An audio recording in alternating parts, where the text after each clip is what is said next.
CIO dari Azura Baby and Kids ya, dan juga Dewan Direksi CV Azura Berdaya Sejahtera. Insya Allah tabarakallah buat Kang Galih dan tim. Beliau ini mungkin menjadi apa ya, salah satu inspirasi saya juga ya untuk bergelut di bidang usaha gitu ya. Alhamdulillah menjadi apa ya, menjadi salah satu dari beberapa role model, karena bukan cuma entrepreneur saja gitu ya, tapi Muslim yang entrepreneur.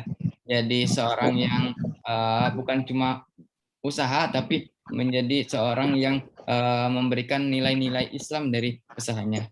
Sebagai informasi juga buat teman-teman di sini ya, untuk Kang Gali ini produk-produknya juga insya Allah gitu ya sudah sampai ekspor dan ke mancanegara. Oh ya, ekspor pasti ke mancanegara ya, itu masa perkotaan ke mancanegara lah ya. Insya Allah semoga tetap terus memberikan apa ya keberkahan ke seluruh umat di seluruh dunia ya. Semoga produknya lancar, timnya solid, semakin berkah, manfaat berlimpah ya untuk Kang Galih dan CV dan Ajura Baby Kids and timnya ya. Itu mungkin sampai sekarang mungkin pembukaan ya. Insya Allah untuk beberapa menit ke depan, bukan beberapa menit, beberapa puluh menit ya, atau menit mah sedikit aku ya. Beberapa menit ke depan kita kan sering apa ya, jangan terlalu ini ya, serius, santai aja lah. Insya Allah semoga jadi apa ya, wasilah semangat di roh kita buat apa namanya meningkatkan wawasan kita. Yang paling utama adalah mindset mindset kita gitu ya, mindset kita kenapa sih harus menjadi eh, pengusaha atau membuka usaha, atau juga mungkin kenapa sih muslim itu harus apa namanya menjalankan bisnis dan lain sebagainya. Dan tidak lama-lama lagi kita hadirkan langsung pemateri yang insya Allah bisa memberikan inspirasi buat kita semua. Untuk Kang Galih perdana dipersilakan. Tafadhol. Terima kasih, Ahweri. Assalamualaikum warahmatullahi wabarakatuh. Waalaikumsalam warahmatullahi wabarakatuh. Ya, alhamdulillahirrahmanirrahim. Wa binafsina ala umri dunia wadin wa ala alihi wa sahbihi ajmain, amma ba'du. Puji dan syukur kita panjatkan kehadirat Allah Subhanahu wa taala yang telah banyak memberikan kepada kita banyak nikmatan. Yang terbesar untuk saat ini adalah nikmat kita bisa menikmati bulan Ramadan, bulan yang penuh dengan keberkahan.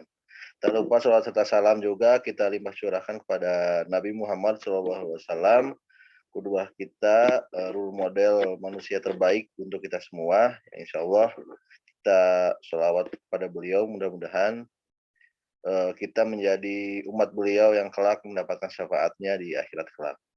Ya, sebelumnya saya ucapkan terima kasih ya kepada Kang Ferry, ya luar biasa beliau.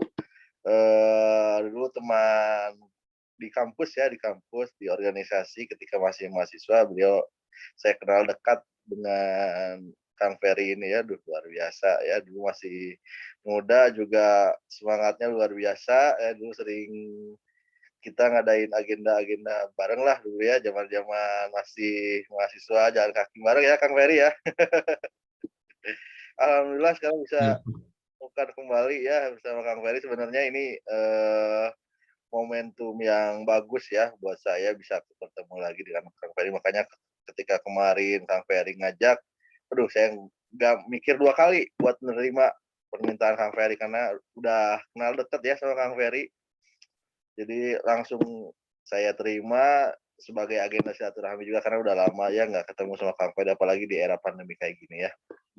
Terima kasih buat Kang Ferry, buat pesantren daring kilat Ramadannya, mudah-mudahan berkah juga ya acaranya, dan Ramadan Ramadan plannernya ya, plannernya luar biasa, mudah-mudahan banyak membaca, memberikan kemanfaatan bagi orang banyak ya. Baik, sebelum kita mulai mungkin saya perkenalkan dulu lebih detail ya.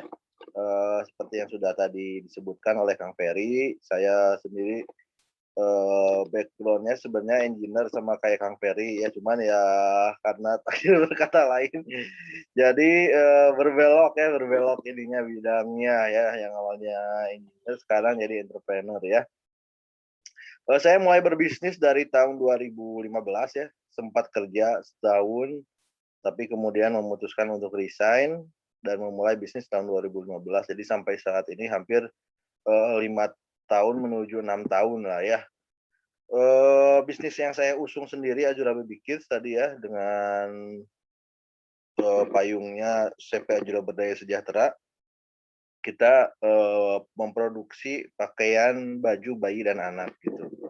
Alhamdulillah sudah banyak malang melintang dikirimnya ke seluruh Indonesia, dan mungkin tahun kemarin sebelum pandemi sempat kita ekspor ke berbagai negara. Kalau saat ini karena masih pandemi jadi belum mulai lagi gitu ya.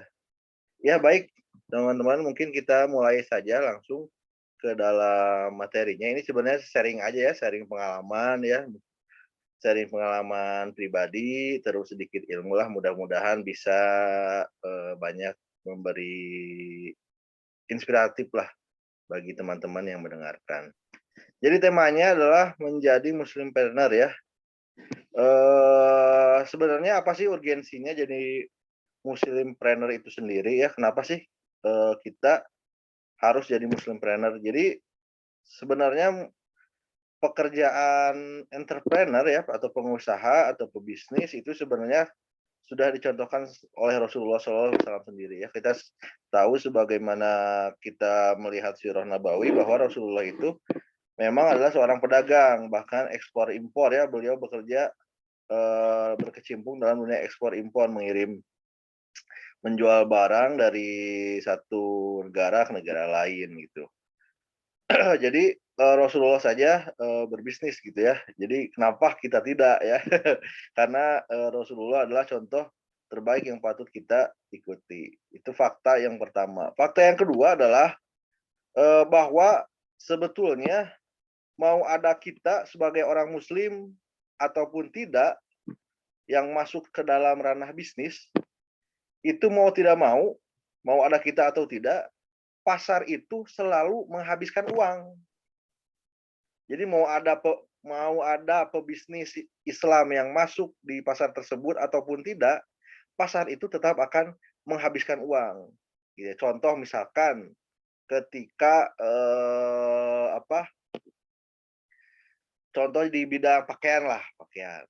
Nah, mau ada pedagang Muslim atau tidak yang jual pakaian, orang-orang tetap akan membelanjakan uangnya untuk beli pakaian.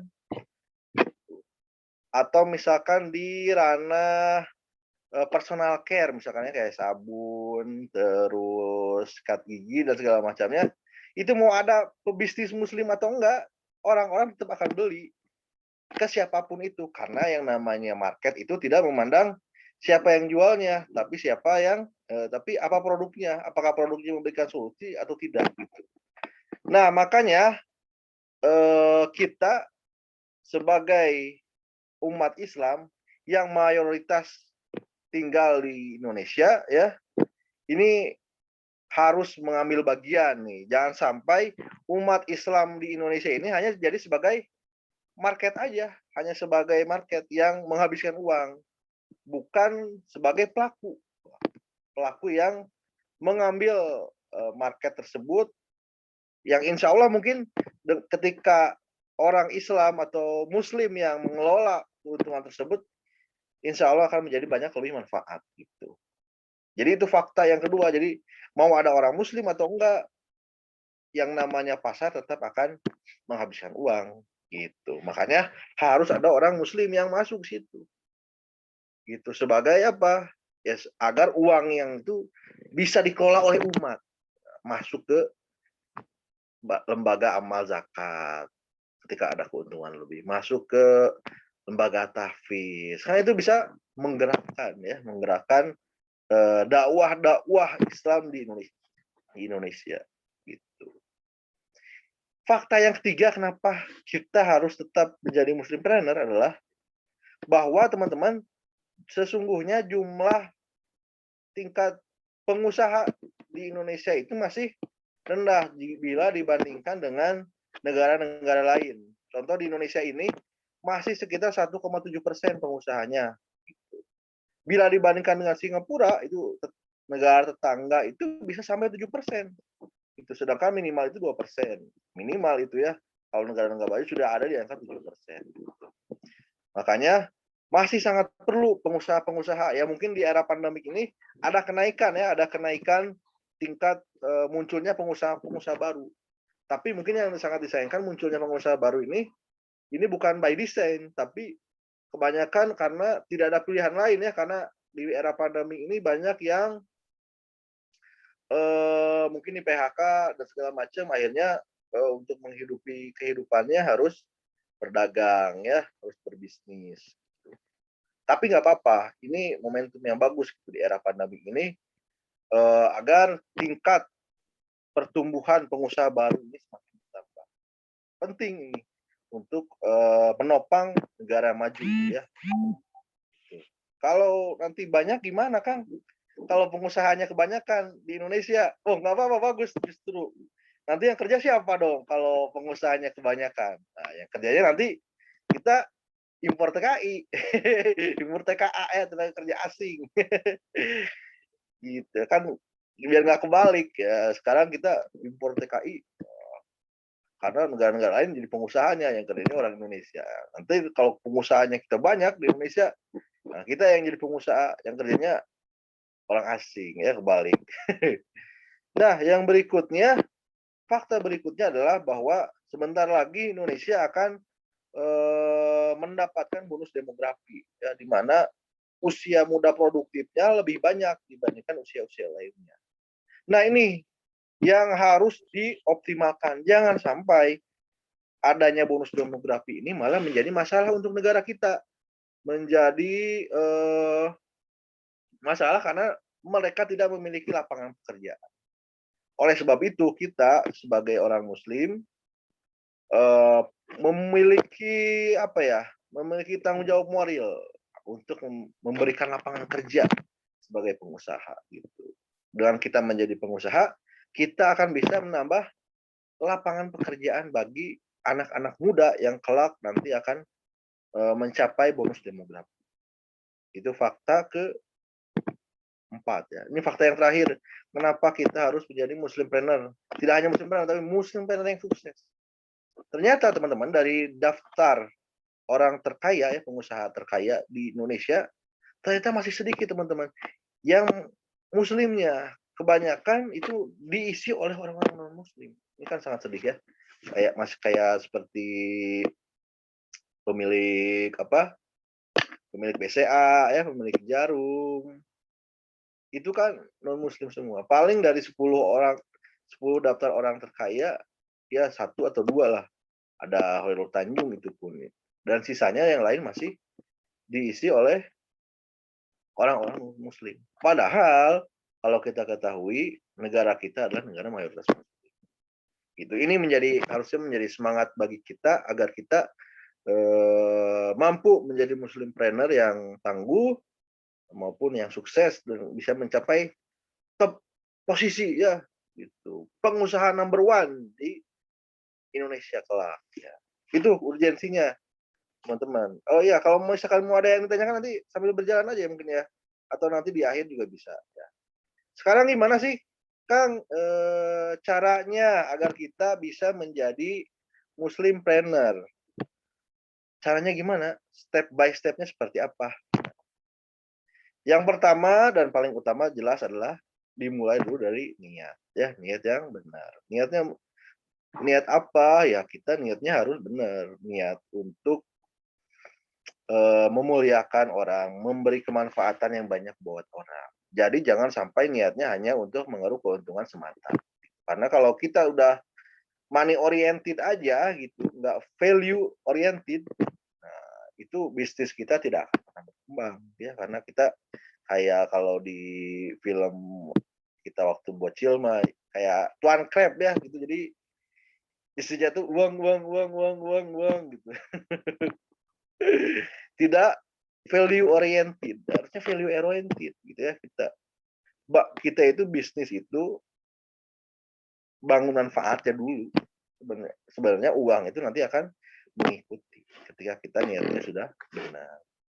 Jadi niatnya dulu lillahi ta'ala. Nah, niat yang baik itu akan menjadi jalan kebaikan.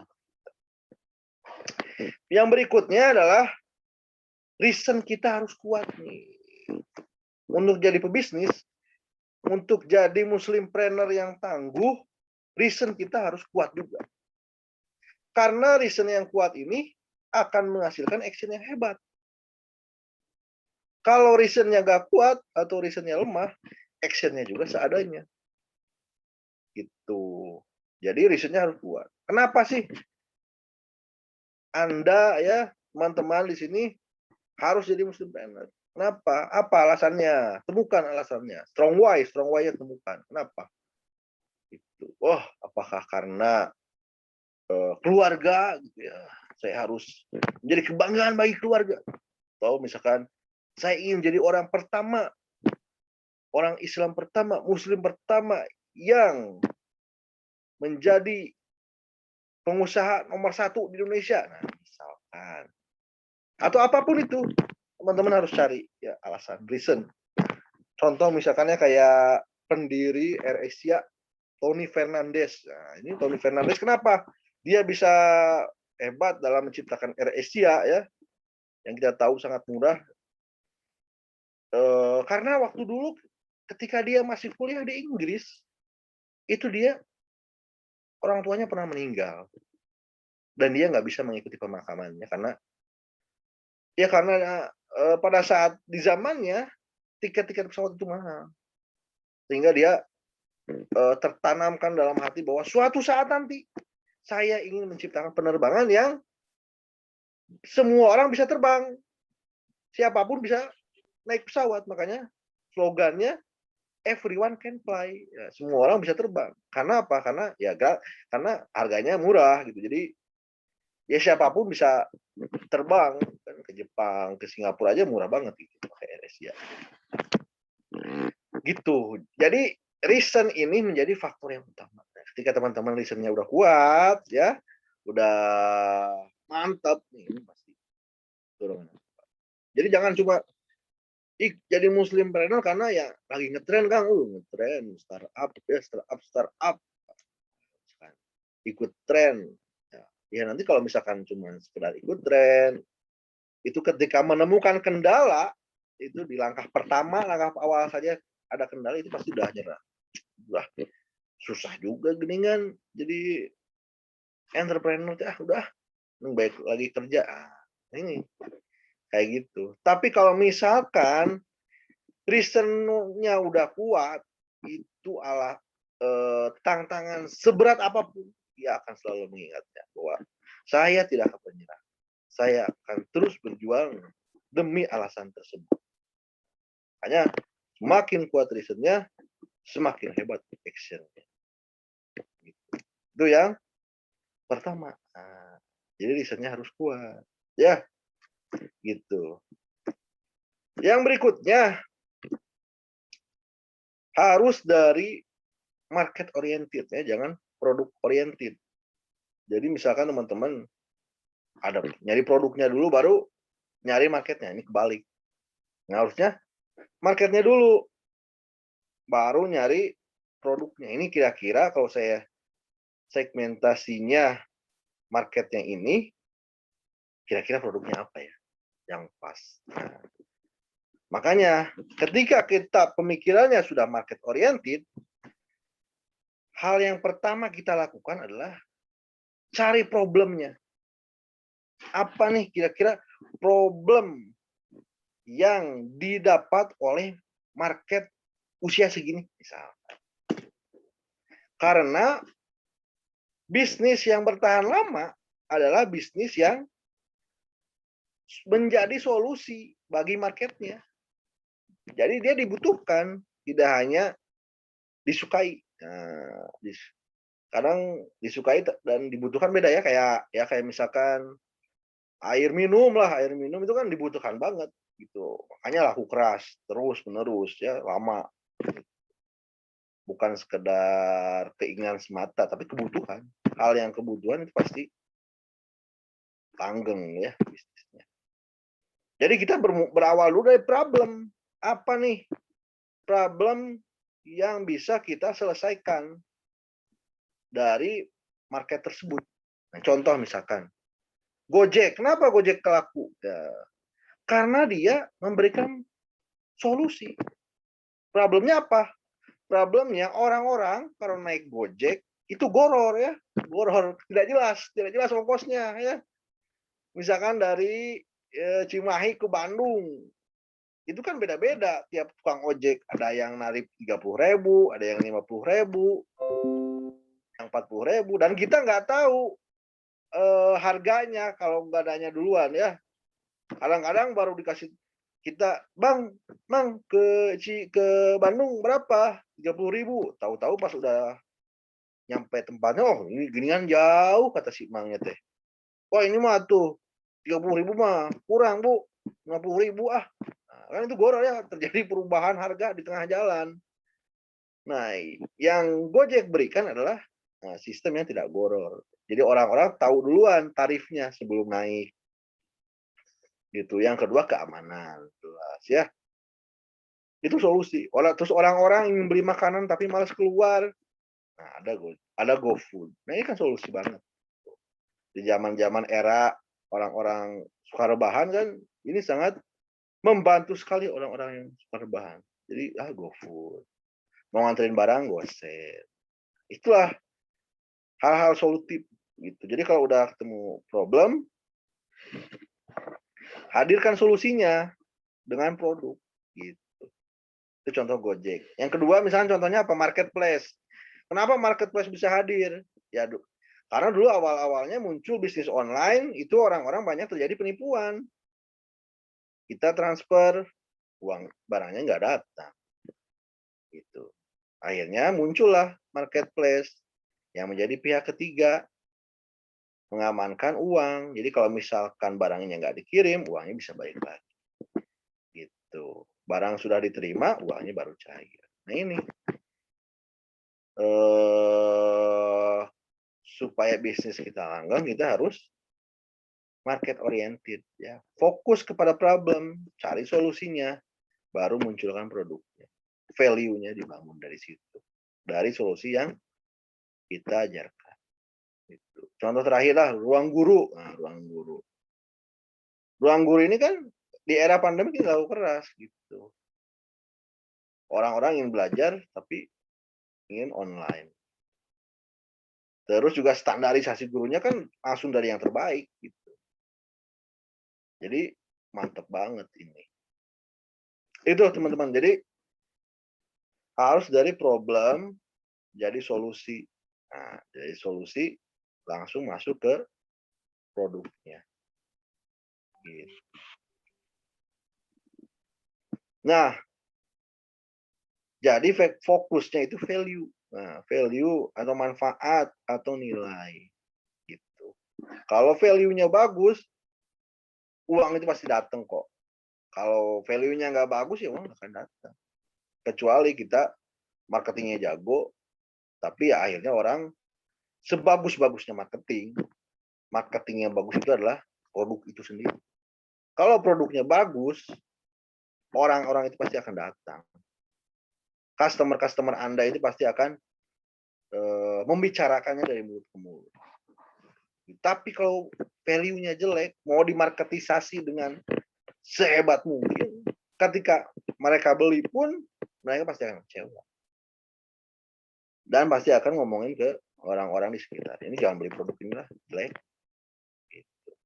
Makanya bangun value yang baik. Ya, bangun value yang baik, yang bagus. Gitu. Saya pun seperti itu ya. Di bisnis online yang saya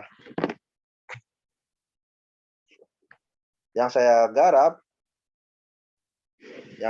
saat ini ya saya mengutamakan value. Pengiriman harus cepat. Terus produk jangan sampai di bawah standar. QC-nya ketat. Ya agar apa? Ya agar orang puas. Kasih bonus bahkan. Kenapa perlu dikasih bonus? Ya agar customer itu mendapatkan apa? Apa yang datang itu melebihi ekspektasinya. Nah, itulah yang menjadikan customer repeat order. Apa? Karena barang yang datang melebihi ekspektasinya. Dia mengharapkan 100, dia bayar 100.000, tapi ternyata barang yang dia dapatkan, dia merasa 150.000. Itu yang membuat orang lain, customer itu jadi repeat order. Ketika value yang kita berikan lebih besar daripada harga yang customer keluarkan. Gitu. Nah, selanjutnya yang paling penting lagi apa, Kang? Dalam membangun jati diri sebagai muslim trainer. Selanjutnya adalah putuskan urat malu. Yang jadi pebisnis itu harus memutuskan urat malu. Kenapa? Ya namanya juga pebisnis itu ya, kita harus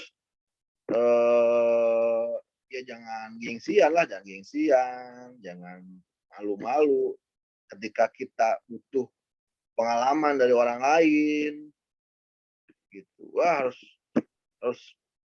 harus putus lah urat malunya, Kak. Kalau kita mau jualan nih, mau jualan tapi malu, mau mulai jualan di akun pribadi tapi malu kan, mau jualan tapi malu, takut dianggap ini kayaknya PHK ya, jualan di akun pribadi. Nggak usah malu-malu lah.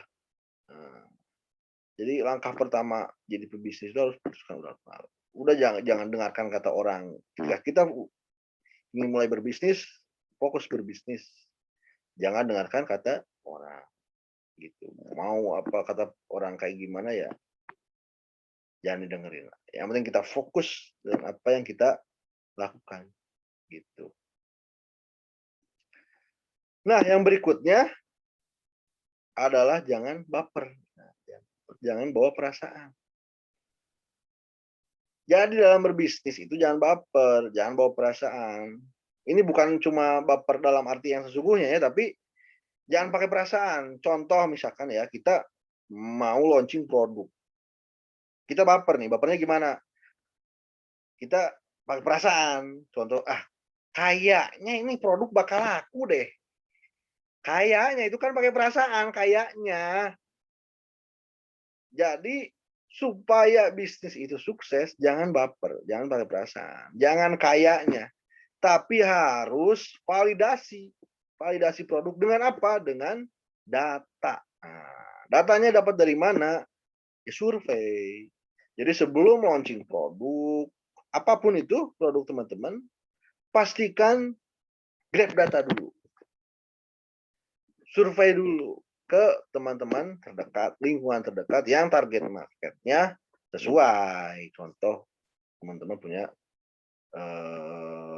target market untuk orang tua muda. Nah, ini coba survei dulu ke teman-teman.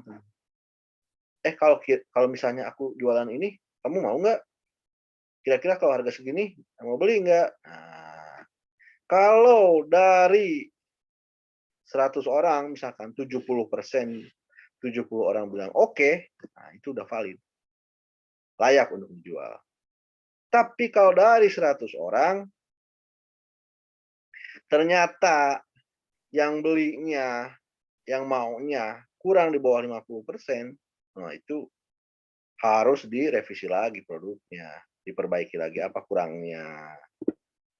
Tuh.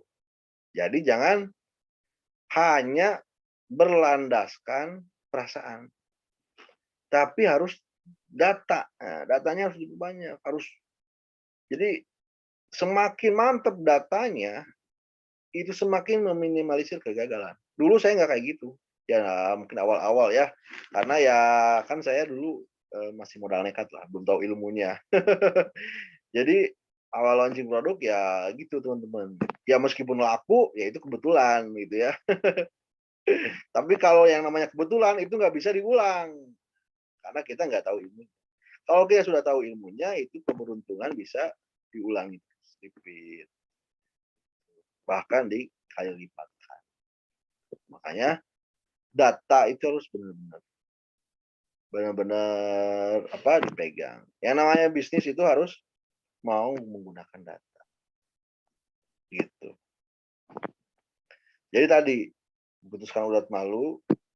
Yang berikutnya adalah jangan baper. Semua harus by data. Gitu. Terus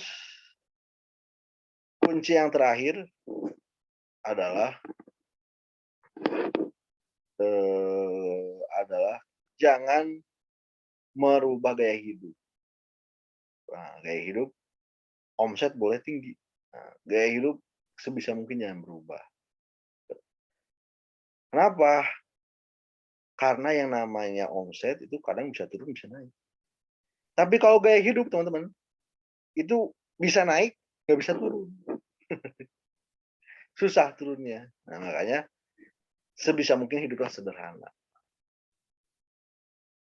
Jadi nggak penting kelihatan kaya. Maksain kelihatan kaya ya. Omset belum seberapa udah beli mobil, beli rumah, segala macam, rumah mewah, cicilan banyak. Nah, ini bahaya gitu. Yang terpenting apa? Yang terpenting mah isi rekening atuh. Bukan apa yang terlihat. Yang penting isi rekening. Yang penting berapa besar sedekah kita yang tidak diketahui orang-orang. Karena itu harta yang akan kita bawa ke akhirat. Mobil, rumah akan dibawa ke akhirat. Harta yang dibawa apa? Harta yang disedekahkan. Jadi kalau kita mau egois sama harta kita, saya ingin harta saya dibawa sampai mati. Bisa nggak, Kang? Bisa. Ya sedekahin semuanya. Sedekahin harta-harta. Insya Allah ke bawah sampai akhirat. Ya itu paling yang bisa saya sampaikan di agenda menjadi Muslimpreneur. Selebihnya mungkin mangga bisa diekspor aja dengan tanya jawab. Gitu aja ya Kang Ferry ya. Boleh, boleh, boleh. Alhamdulillah. Jazakallah khair, Kang kali ini. Kalau nih ilmu banget nih buat saya juga nih yang baru merintis bisnis nih. Nanti mungkin bisa lebih ininya bersilaturahim langsung. Kebetulan saya juga udah di Bandung. Udah di Bandung ternyata sekarang. Uh, berapa bulan? 8 bulan. Main dari tahun 2020. Itu insya Allah ya kita resume dulu ya. Biar kita refresh tadi apa yang sudah di apa namanya disampaikan sama Kang Galih nih. Pertama gitu, kenapa sih kita harus menjadi bisnis atau usaha apapun gitu ya sektornya. Salah satunya adalah yang pertama Rasulullah gitu. Itu kan Rasulullah itu kan berbisnis gitu ya. Rasulullah berbisnis dengan role model yang paling utama kita, maka masa kita gak berbisnis gitu. Yang kedua adalah tulisan saya kok jadi Oke, jadi ada tidaknya kita itu bakal menjadi uang itu akan terus bergulir gitu ya. Ada tidaknya muslim, maka tetap aja berjalan di perputaran uang itu. Maka kita harus menjadi orang yang berperan di sana gitu ya, bukan cuma jadi objek saja. Yang selanjutnya pengusaha atau tingkat pengusaha yang mungkin menjadi semakin yang kecil gitu. Tapi sekarang meningkat yang yang diantaranya sebabnya adanya pandemi gitu ya. Tapi kita harus memang didesain itu. Kalau Kang Gali sebelum itu resign langsung langsung langsung buka usaha mungkin kalau di era sekarang itu memang benar gitu ya, karena kondisi yang memungkinkan yang tidak mungkin untuk melanjutkan pekerjaan, ada yang di PHK, ada yang diberhentikan sementara tapi tidak tahu kapan dipanggil lagi dan seperti itu. Mungkin teman-teman saya juga seperti itu di awal-awal tahun kemarin pas awal-awal pandemi, orang lain mencari kerja mungkin saya yang keluar dari kerjaan gitu, dan juga jadi apa ya, terbalik gitu. Orang nyari kerja saya malah keluar kerja, tapi ini insya Allah diniatkan gitu untuk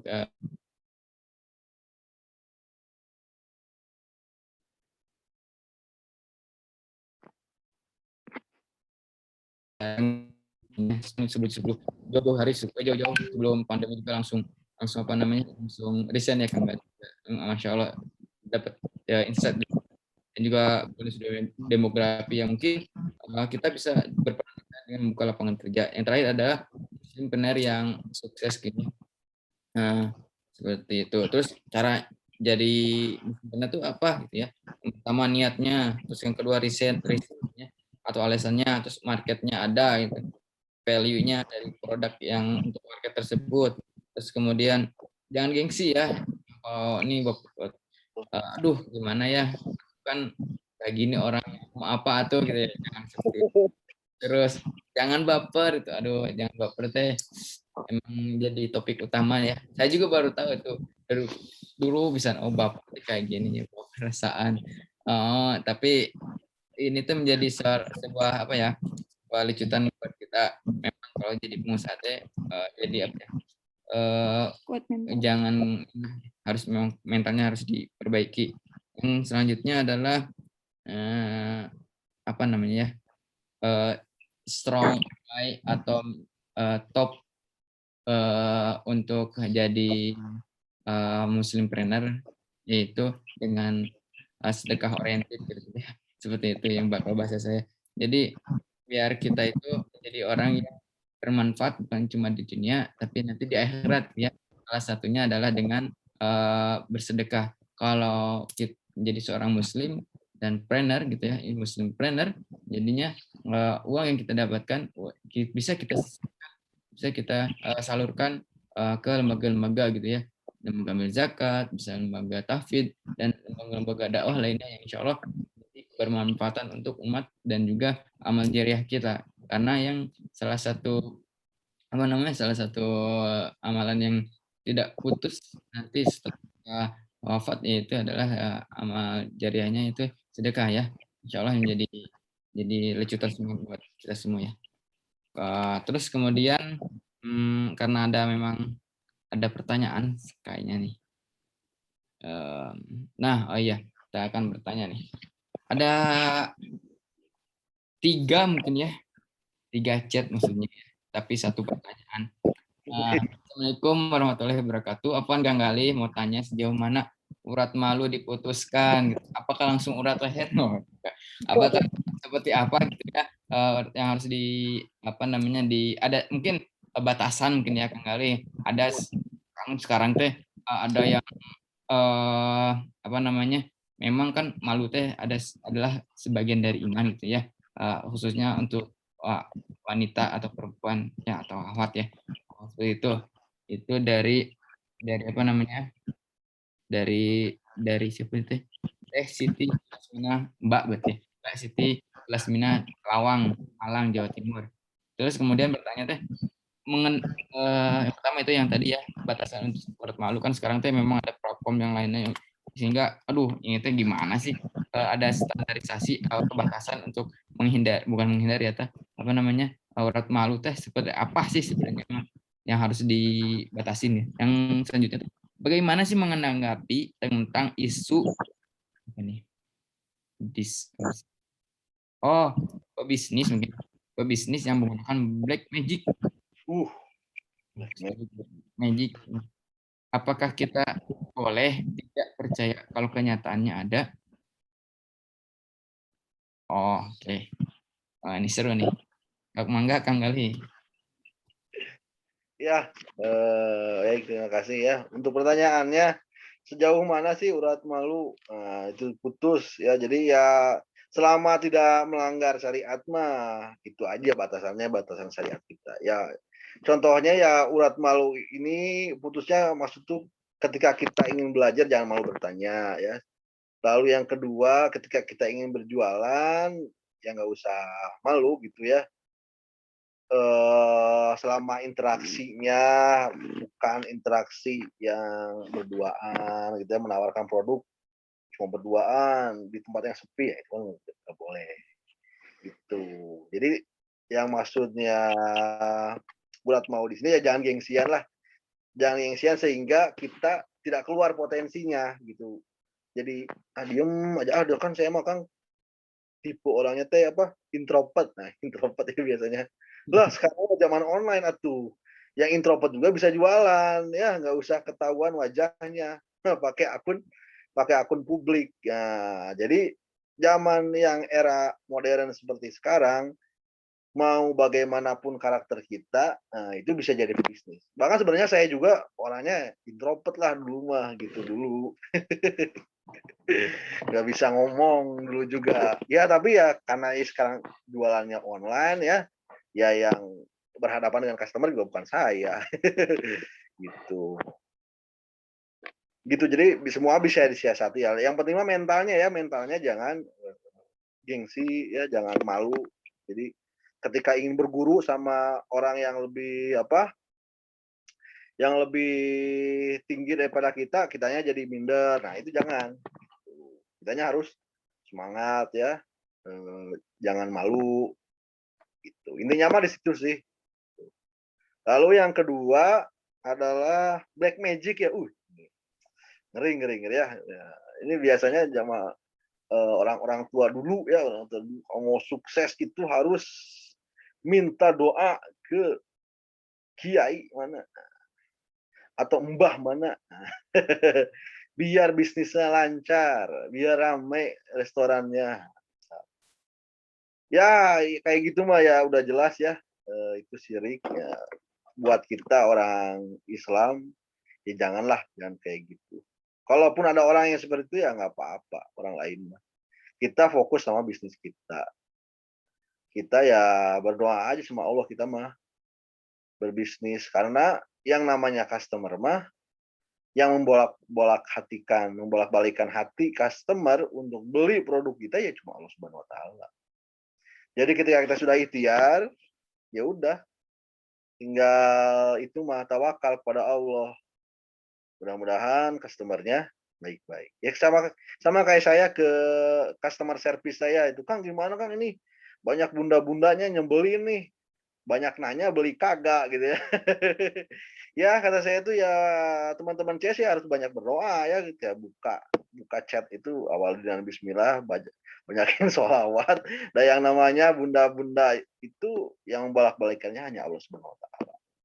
Kita nggak bisa misalkan ya dari iklan itu, iklan Facebook ya, kalau saya itu main iklan Facebook, menargetkan bunda-bunda yang baik yang niat beli kan nggak bisa. Si Facebook ini nggak bisa mengenali hati bunda-bunda. Yang mampu mengenali hati ya Allah Subhanahu wa taala. Jadi ya serahkanlah kepada Allah ketika ada masalah-masalah seperti itu mah. Kita mah ya cuma berikhtiar aja. Tuh. Itu paling Kang Fer, ada lagi pertanyaannya? Ada nih, alhamdulillah. Assalamualaikum Kang Gali, saya Nur Muhaimin dari Tasikmalaya. Untuk pengalaman Akang dalam membangun bisnis yang Akang gelutin itu bagaimana Kang? Terima kasih. Kira. Itu nanti pengalaman Akang. Naon itu teh? Nah, itu dia. Mungkin Mbak Teh Nur Muhaimin bisa dijelasin Teh, bisa di-chat pengalaman yang mana nih? Pengalaman pedihnya gitu, pengalaman sedih atau jadi inspirasi atau gimana nih? Ada ambigu soalnya bahasannya jadi SKS nih. Heeh. Boleh Nur Muhaimin di chat lah ya. Pengalaman dan musuhnya kan. Oh mungkin step by step, mungkin awal mula kali. Oh iya iya iya. Ya kalau saya kan awalnya baperan, saya nggak pakai data dulu. Jadi ketika saya memulai bisnis itu dulu waktu Azra Baby Kids, sebenarnya sebelum Azra Baby Kids ini saya membangun bisnis catering dulu bikin kayak bebentoan bekal untuk anak-anak TK. Cuman ya itulah karena repot ya, bisnis catering itu bangunnya harus pagi ya, masak segala macam. Akhirnya ya alhamdulillah gulung tikar dengan cepat. Nah, untuk yang kedua ini yang Azra Baby ini sebenarnya dulu tuh dirintis waktu masih kerja dulu ya. Jadi awalnya itu terinspirasi dari waktu istri saya beli baju buat anak pertama ya, anak pertama saya. Itu beli online dari Jakarta. Ternyata si hasil bajunya tuh udah mau mahal tapi jelek kualitasnya. Nah, disitulah mulai kepikiran kenapa nggak bikin aja ya dengan harga segitu mah kita bisa dapat yang lebih murah di Bandung lah ya. Karena sumber daya bikin baju mah banyak di Bandung. Nah, akhirnya pikiran lah di sana untuk membangun bisnis gitu. Membangun bisnis aja udah bikin. Cuman dulu tuh kita fokusnya di baju karakter. Nah, itu yang menjadi menjadi kesalahan pertama saya lah. Jadi terlalu idealis, ingin terlalu spesifik di produknya, ingin baju bayi berkarakter. Nah, akhirnya tidak emang ada marketnya, cuman marketnya nggak besar, market size-nya nggak besar. Akhirnya ya segitu-gitu aja dulu tuh omsetnya mentok. Nah, makanya harus tadi pakai data ya. Kalau misalnya kita tahu data market size seperti apa, lalu kemudian produk yang disukai oleh orang-orang tuh apa ya, desainnya, terus harganya berapa, mungkin kita akan lebih cepat gitu belajarnya gitu. Dulu kan saya mah dulu belajar learning by doing gitu ya, sambil ngerjain sambil belajar gitu. Bahkan dapat pelajarannya dari kehidupan, dari pengalaman sendiri gitu. Tapi orang yang lebih bijak dapat pelajarannya dari pengalaman orang lain ya. Ya kayak saya dapat pelajarannya dari pengalaman sendiri. Mending dari orang lain biar lebih cepat ya, desainnya. Itu paling kalau dalam membangun bisnis Azura. Sekarang saya membangun 2 brand, ada Azura Baby Kids, ada Mommy Kids gitu. Itu sengaja dibikin 2 karena, pasca pandemi kemarin, saya ngerasa segmentasi kekuatan finansial pasar itu menurun. Makanya saya bikin, second brand yang memang harganya relatif lebih murah. Dan alhamdulillah masih diterima di pasar. Bahkan lebih banyak market share-nya dibandingkan si Azura Baby Kids ini. Alhamdulillah. Insyaallah ya. Begitu ya Teh Nur Muhaimin, pengalaman Kang Galih ya, mulai dari bisnis catering, bisnis brand Azura Baby and Kids, yang kedua terus kemudian yang brand kedua ya, yang dari Teh Mami Kids ya Kang Galih. Nah, yang selanjutnya dari Husnul Khotimah. Assalamualaikum Kang, sebagai pebisnis pemula, apakah harus fokus ke satu bidang dulu atau baiknya langsung jalanin beberapa bidang bisnis sebagai antisipasi ketika misalnya bidang yang punya penjualannya lagi menurun gitu. Mungkin jadi kayak apa ya, main cadangan lah gitu ya. Namun pandangannya Kang seperti itu. Ya, kalau ini saran pribadi ya, subjektif sih. Kalau menurut saya lebih baik fokus satu bisnis, apalagi yang masih merintis. Karena dalam merintis satu bisnis itu nggak mudah gitu, banyak tantangannya. Jangan menyabang, udah mau merintis, nyabangnya banyak gitu, wah makin pusing gitu. Lebih baik fokus sama satu bisnis aja gitu. Bahkan sampai ya waktu 5 tahun lah. Itu kalau 5 tahun itu bisnisnya bertahan, itu baru deh teman-teman boleh buka bisnis lainnya. Gitu. Itu menilai suatu bisnis layak, kalau tidak tuh di angka 5 tahun. Udah bertahan 5 tahun itu udah mantep. Tapi kalau belum bertahan udah ingin buka lagi, waduh, repot. Mending kembangin dulu itu yang satu bisnis itu sampai mantep. Kalau emang udah benar-benar mentok yang itu, ya udah tinggal ganti. Gitu. Jangan terlalu idealis juga. Gitu. Harus ada standarnya lah. Oh ini saya mau ngerjain bisnis ini, targetnya ini. Kalau targetnya ini nggak tercapai dalam waktu sekian, ya saya ganti bisnis. Gitu. Makanya harus tadi market oriented. Nah kira-kira dari segmentasi market saya yang saya pilih ini apa sih kebutuhannya? Nah di ini di data nih kira-kira. Oh kalau ibu-ibu muda misalkan, apa sih yang dibutuhkan ibu-ibu muda? Oh pertama makanan anak ya yang cepat, terus apalagi penambah nafsu makan biasanya kan, terus apalagi skincare. Nah kayak gitu itu di data tuh, apa sih kendala-kendala mereka, nah gitu.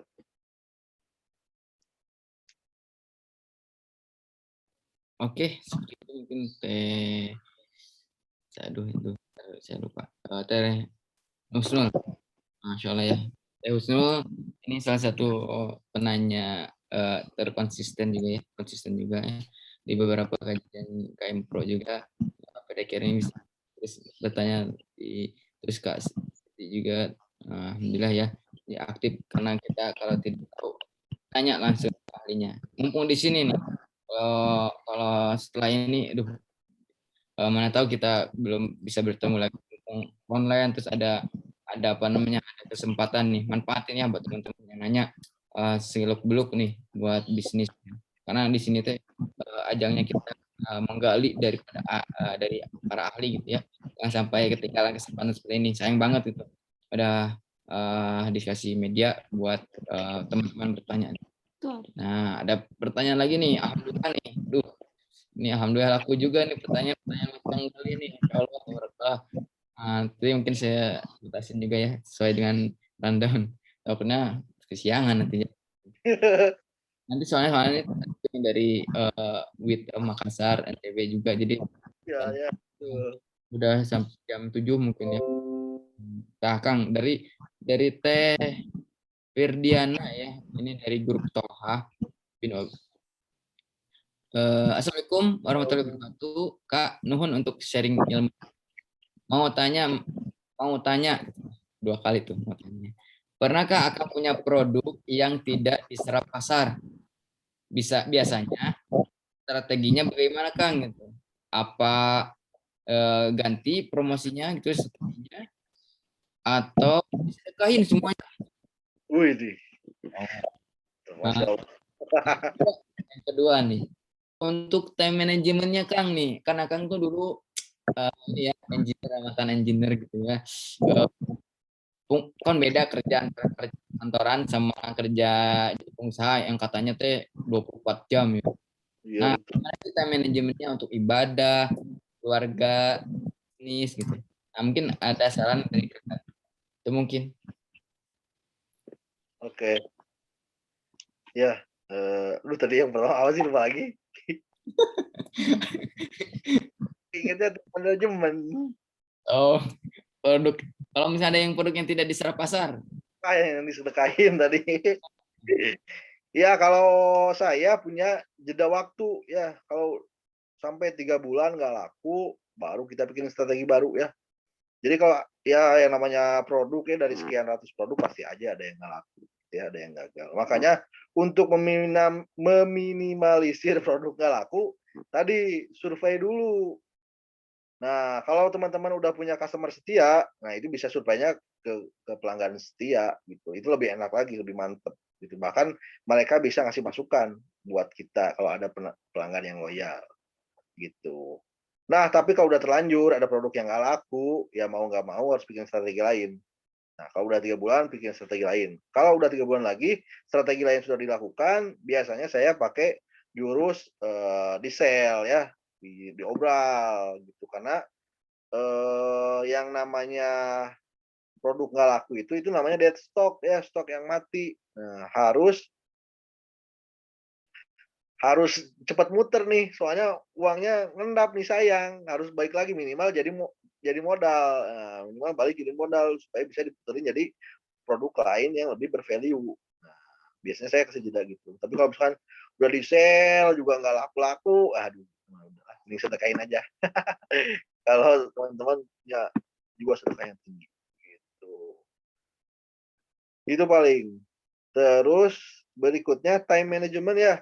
Tadi benar kata yang nanya tadi ya, yang namanya jadi pebisnis mah emang beda kayak orang kantoran ya. Kalau orang kantoran pulang kerja itu kita nggak mikirin apa-apa. Pulang kerja ya udah nyantai di rumah ya, bisa bercengkrama. Tapi kalau namanya pebisnis, pulang ke rumah juga banyak bawa pikiran, banyak bawa pikiran bisnis. Aduh, ini gimana ya, ini gimana ya. Iya, bisa 24 jam itu, jangan-jangan. Tapi ya tadi ya, kalau karena saya awal merintisnya bareng istri, jadi ya momen-momen saat-saat berbisnis adalah saat-saat berkeluarga. Jadi sambil menyelam minum air. Cuman ya ketika bisnisnya sudah besar ya, pasti perlu manajemen waktu yang mantap gitu, karena ya udah apa, udah beda lagi ranah masing-masing. Nah, kalau udah kayak gitu ya, sinyal kita time manajemennya baik gitu ya, apalagi kalau udah punya anak ya. Kalau kita udah bisa meng-hire karyawan kan lebih enak ya, itu bisa misalkan asal kita briefing selesai, ya kita misalkan ada waktu dulu luang untuk ngajarin anak, apalagi di era sekarang ya, belajar online kita bisa ngajarin anak dulu sekitar sejam 2 jam gitu. Udah itu baik lagi ke kantor itu bisa disiasati gitu. Tinggal kita yang namanya pebisnis kan waktunya fleksibel ya. Teman-teman tinggal nentuin aja mau kapan nih ininya apa waktu bersama keluarganya. Kalau saya biasanya waktu dengan keluarga itu pagi-pagi ya, pagi-pagi sama nanti ada siang ya, siang kita istirahat gitu. Terus, malamnya itu tapi, dari maghrib sampai jam 8. Sisanya itu saya biasanya jam 8 ke atas ketika anak-anak tidur, dilanjut sama evaluasi bisnis sama, agenda meningkatkan kapasitas diri lah, belajar.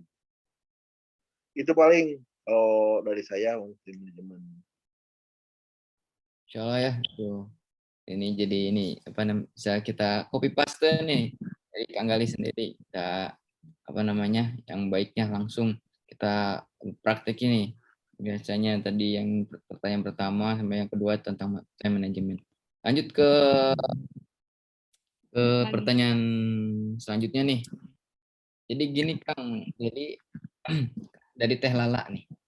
Saya itu sekarang lagi jalanin bisnis. Nah, berharap apa yang konsumen inginkan, apa yang konsumen tanya, di saya itu ada semua gitu ya. Nah, jadi ibaratnya kalau gak ada lah, apa yang lu mau gue ada gitu. Nah, minggu depan saya juga mau pindah ke keluar kota nih. Saya mikirnya apa nih? Apa buka aja toko ya kayak strawberry gitu di depan rumah, terus seperti apa gitu ya. Seperti tadi yang ditanyakan, jadi memang ada seperti itu juga Kang. Jadi ada apa namanya bisnis yang memang kita itu semua produk yang kita itu ada gitu. Mungkin di resellernya mungkin gitu ya. Di reseller semua produk ada gitu. Terus share story apa yang lu mau gue ada. Misalnya, ada panci ada buku ada gitu. Ada dispenser ada galon ada gitu. Misalkan kayak itu kan mah yang tanya pasti ada lah gitu ibaratnya seperti itu.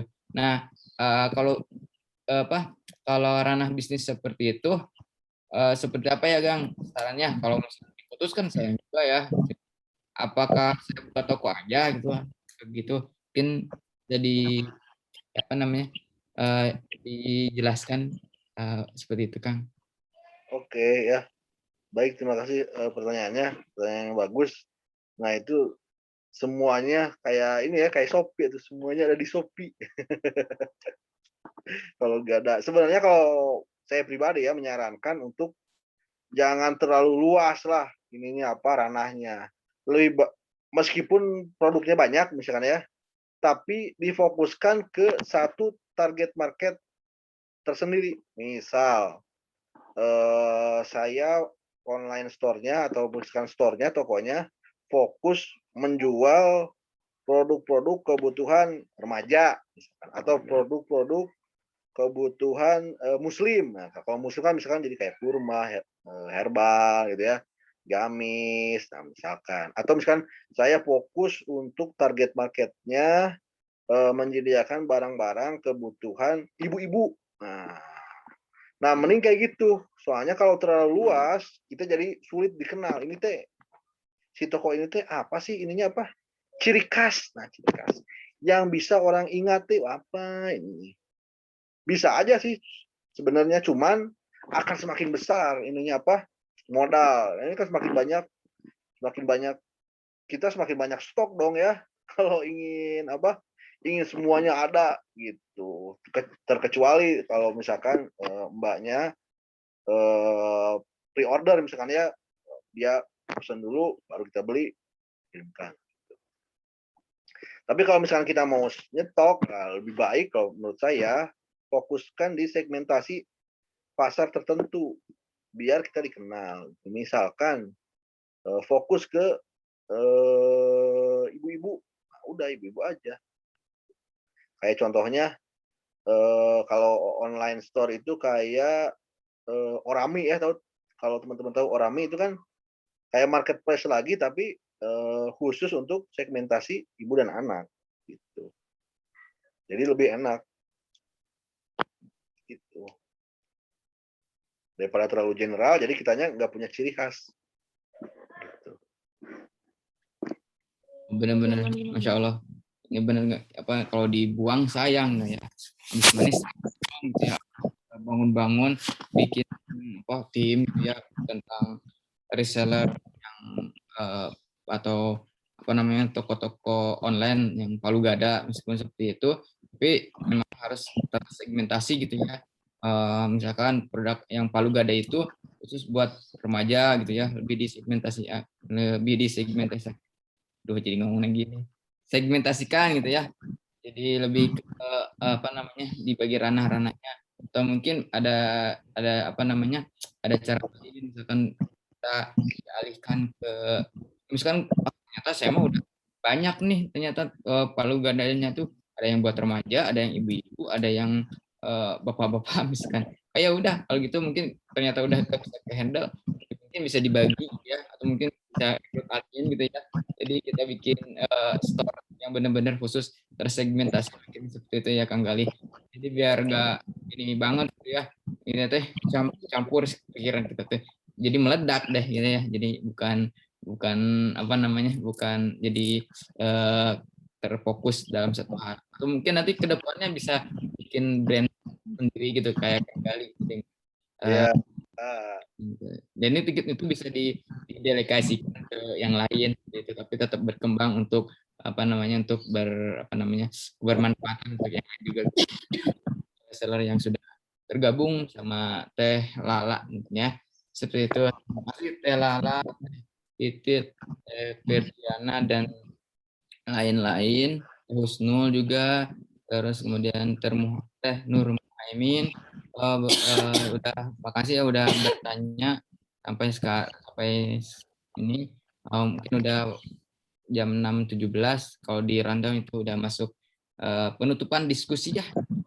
Nah, seperti itu aja mungkin untuk pertanyaan-pertanyaan yang selanjutnya mungkin ternyata setelah mengikuti webinar atau kuliah subuh hari ini langsung baru kepikiran pertanyaannya gimana Kang, mungkin bisa dicat aja lah ya karena seperti itu ya keingetannya itu setelah habis acara gitu kenapa keingetan ya aduh kalau ya itu memang manusia itu tempatnya yang lupa gitu ya nanti tiba-tiba lagi sholat inget apa ya seperti itu karena memang di apa ya fitrahnya seperti itu. Tapi semoga kita tetap menyimak di kuliah kita ini sangat bermanfaat menjadi semangat buat teman-teman yang ingin merintis bisnisnya ya mungkin dari step by step mulai dari seller dulu mungkin ya terus jadi distributor agen atau mungkin langsung nanti gabung apa namanya jadi apa namanya bukan gabung sih bikin sendiri gitu ya. Atau mungkin bingung jadi reseller apa, distributor apa, mungkin gabung ke keluarga muslim produktif ke saya gitu. Oh, promosi. Aduh. Nah, Harus. jangan lupa subscribe, komen, share. Enggak, canda. Intinya kita mau bergabung kita insya Allah di produk lainnya insya Allah buat umat juga ya. Atau mau gabung ke reseller Ajura Baby and Kids gitu ya. Masih bisa kan ya Kang? Iya. Kita harus banyak ini dulu ya, belajar jangan malu dulu gitu. Belajar dulu gimana sih ranah bisnis. Saya juga dulu gitu. Dulu jualan buku reseller. Dulu tuh bukunya Dr. Gamal Albin Said kalau teman-teman tahu gitu ya. Mungkin udah ada sih kalau di saya alhamdulillah terjual berapa ya 100 pieces tuh itu pertama saya seller dapat hadiah juga ya langsung bangun lagi akhirnya keluarlah Ramadan insya Allah jadi teman-teman bisa mengambil hikmahnya jangan lupa diisi ya kalau udah dapat atau udah beli bukunya di momen Ramadan ini kita bisa memaksimalkan Ramadan hari ini dengan Ramadan Masya Allah. Nah semoga teman-teman menjadi subuh ini menjadi subuh yang berkah, subuh yang lebih semangat harinya. Di hari ke-10 ini kita harus banyak evaluasi dan di Ramadan pilihan juga harus ada evaluasinya. Kita catat apa kekurangan apa saja yang sudah kita lakukan gitu yang belum kita lakukan apa saja dan juga mungkin perbaikan apa saja yang harus kita lakukan di 20 hari ke depan. Karena jangan lagi kita menjadi orang-orang yang menyesal di kemudian hari, di hari di hari Fitri gitu ya, di Lebaran itu, insya Allah saya akan melaksanakan Ramadan yang lebih baik lagi tahun depan. Nah, jangan sampai mumpung di hari ke-10 nih, kita harus maksimalkan di hari 11 sampai 30 hari nanti Ramadan. Insya Allah semoga tetap semangat, menjadi inspirasi bisnis, Muslimpreneur mindset yang dirubah, kita menjadi sebagai Muslim yang bermanfaat untuk umat, bisa menjadi tabungan untuk dunia dan akhirat, menjadi soal yang sangat bermanfaat karena kita itu menjadi orang-orang yang baik. Apa itu orang baik adalah Renas ya, menjadi orang-orang yang terbaik adalah seorang yang bermanfaat untuk manusia ya, seperti itu. Insya Allah menjadi semangat pagi untuk kita semuanya, mumpung pagi juga nih. Terakhir mungkin dari saya, dan minta tolong Kang Gali untuk closing statement mungkin ya, Kang Gali, enggak? Ya, terima kasih buat Kang Ferry, buat semuanya. Intinya menjadi Muslimpreneur itu bukan hanya sekedar masalah untung atau rugi, tapi masalah surga dan neraka. Jadi pastikan jalan-jalan yang teman-teman tempuh dalam menjadi Muslimpreneur adalah jalan-jalan yang diridhoi oleh Allah, karena jalan tersebut yang membawa teman-teman ke dalam surga. Kalau misalkan teman-teman salah mengambil jalan dalam menjadi entrepreneur, bisa-bisa mendatangkan bencana. Itu aja paling yang bisa saya sampaikan. Assalamualaikum warahmatullahi wabarakatuh. Waalaikumsalam warahmatullahi wabarakatuh. Nih, terakhir lagi kita foto bersama nih. Kita abadikan momen ini menjadi sebuah yang memorable. Kita coba kita mananya view siap bersama mungkin bisa di on cam ya, di apa namanya teh Kak Nur Muhaimin ya, astagfirullah tadi teh lupa ya mikirin teh enggak bisa di on cam ya, teman-teman boleh dibuka kameranya, perbaiki hasilnya. Insya Allah kita coba tunggu 1 menit buat teman-teman yang mau on cam, boleh di on cam kan, kameranya di on kan. Nah, alhamdulillah ya, seperti ini teman-teman. Insya Allah dari 25 orang ini insya Allah menjadi teman-teman yang istiqomah ya di jalan ini ya, di PDKR ini, dan nanti juga ya mendapatkan sertifikat, tapi sertifikatnya juga buat orang-orang khusus juga ya, karena yang tidak hadir masa dikasih sertifikat ya kan nggak adil ya, orang udah hadir jauh-jauh hari subuh gitu, udah siap-siap prepare, tapi sama aja dikasih sertifikat juga gitu ya. Nah, beda, harus dibedain. Yang rajin insya Allah bisa dikasih sertifikat, tapi kalau yang kehadirannya sedikit ya kita nggak bisa kasih kita. Seperti itu mungkin. Nunda tidur. Masya Allah. Terima kasih juga nih Teh Siti Selasmina yang insya Allah selalu hadir. Insya Allah. Appreciate it. Oke, kita foto bareng ya. 1, 2, 3. Nah, sekali lagi, posenya bebas ya, kayak di studio aja nih. 1, 2, 3.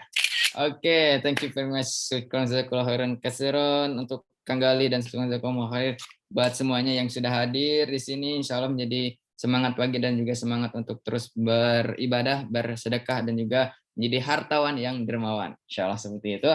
Kita tutup dengan bacaan hamdalah. Alhamdulillahirabbil alamin. Makasih Kang